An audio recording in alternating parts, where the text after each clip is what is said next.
Hii ni Dira ya Dunia kutoka idhaa ya Kiswahili ya BBC. Jina langu ni Hamida Abubakar. Taarifa yetu kuu usiku huu: kiongozi wa upinzani nchini Tanzania Tundu Lissu anayekabiliwa na kesi ya uhaini amerejeshwa mahakamani leo huku kesi yake ikihairishwa tena.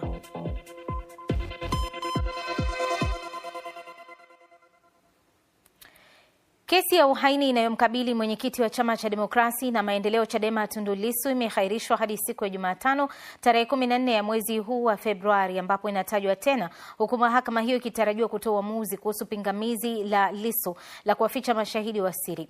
Lissu aliambia mahakama mwaka jana kuwa kuwaficha mashahidi hao kuna wanyima hata majaji nafasi ya kuwaona, jambo ambalo ni kinyume cha sheria, na kusisitiza kuwa yote hayo ni kwa sababu kesi inayomkabili hukumu yake ni kunyongwa hadi kufa. Mwandishi wa BBC Igan Sala alikuwa mahakamani na hii hapa taarifa yake. Mwenyekiti wa Chama cha Demokrasia na Maendeleo Chadema Tundu Lissu amefikishwa tena mahakamani hii leo jijini Dar es Salaam. Hii ikiwa ni baada ya shauri lake kuahirishwa tangu mwezi Novemba mwaka jana. Akiwasili mahakamani mapema hii leo, Tundu Lissu alionekana mchangamfu, mwenye nguvu, na kama kawaida yake alikunja ngumi na kuinua mkono mmoja juu akizungusha kwa nguvu kama ishara ya kuwasalimu wapenzi, familia na wanachama wa chama chake cha Chadema ambao walikuwepo mahakamani hapo.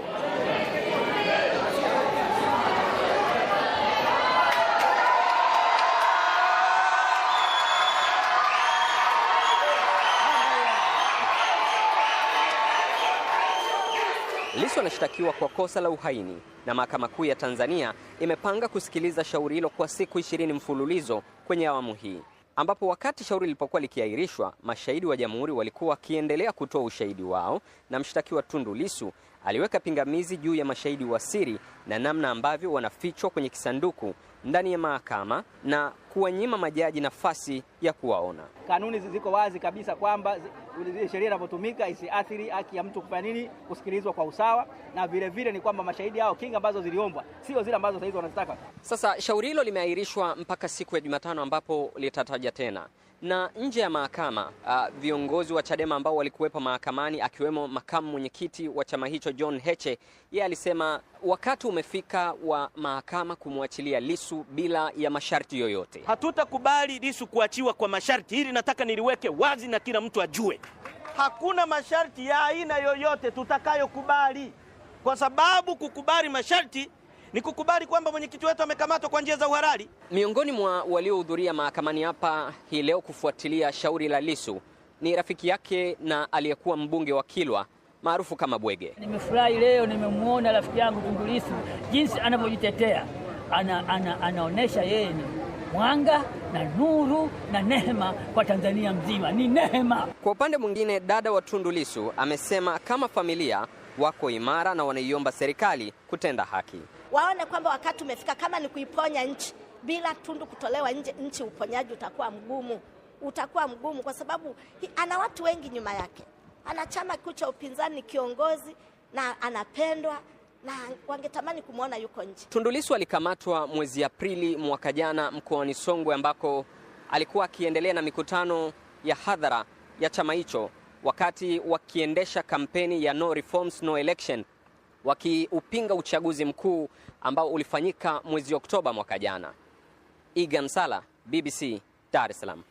Na asante sana Igan Sala. Na kesi hiyo itasikilizwa siku ya Jumatano ambayo ni tarehe 11 ya mwezi huu wa Februari. Ripoti hiyo ndio inayotukamilishia taarifa yetu kuu usiku huu.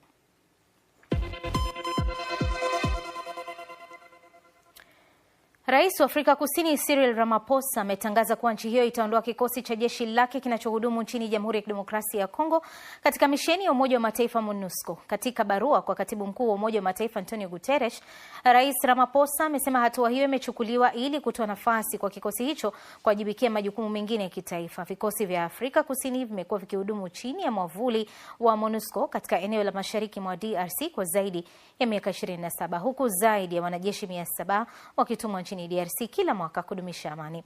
Rais Ramaphosa alimuelezea Guterres kuwa hatua hii haimaanishi Afrika Kusini haitachangia kwa njia nyingine katika juhudi za kudumisha amani DRC.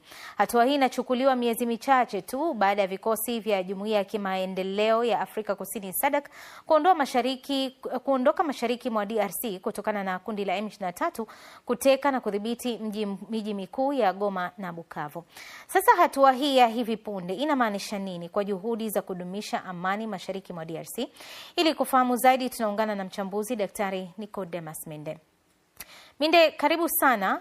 Kuondoka kwa vikosi vya Afrika Kusini mashariki mwa DRC kutaathiri vipi majukumu ya MONUSCO? Unahisi usalama utazidi kuwa mbaya? Bila shaka itakuwa na athari kubwa kutokana na kama ulivyosema, idadi ya uchangiaji wa Afrika Kusini katika vikosi vya MONUSCO ni zaidi ya wanajeshi 700.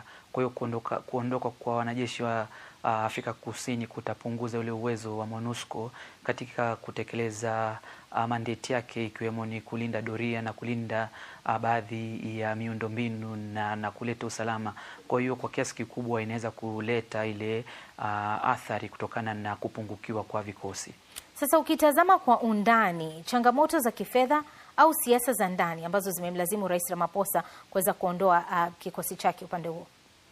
Ni mchanganyiko wa mambo yao yote ambayo umeyataja, ikiwemo ni changamoto za kifedha kutokana na bajeti na ukato wa kifedha, ambapo kwa kiasi kikubwa taifa la Afrika Kusini, ukiangalia taarifa ambayo imetolewa na serikali ya Afrika Kusini, ni kwamba wanataka kuratibu mambo rasilimali ya vikosi vyake, lakini kwa undani kabisa unaona kwamba ni swala kabisa la fedha na bajeti. Lakini pia ukiangalia katika siasa za Afrika Kusini kumekuwa na madai kwamba vikosi hivi havina tija, pamoja na kwamba kuna ukato wa fedha.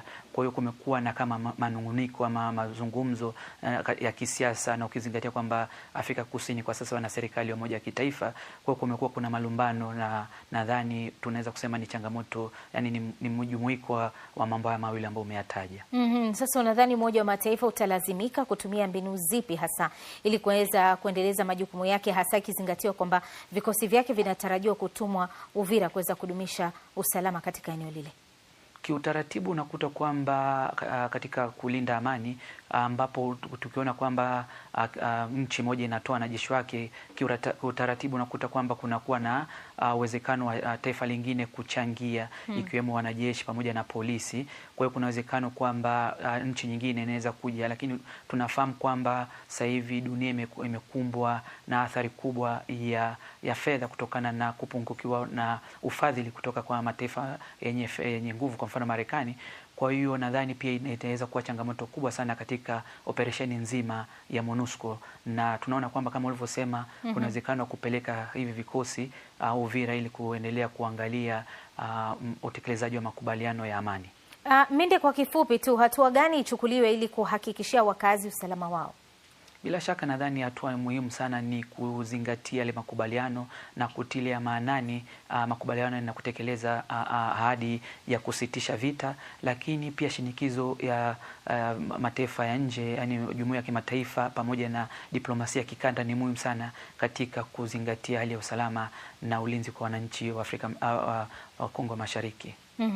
Asante sana Nicodemus Minde akiwa anatuelezea hayo akiwa hapa katika studio zetu za Nairobi. Hii ni Dira ya Dunia kutoka idhaa ya Kiswahili ya BBC. Tukirejea, Bangladesh inajiandaa kupiga kura wiki hii katika uchaguzi wake wa kwanza tangu maandamano ya vijana kupindua serikali mwaka 2024.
Karibu tena, hii ni Dira ya Dunia kutoka idhaa ya Kiswahili ya BBC. Naitwa Hamida Abuba.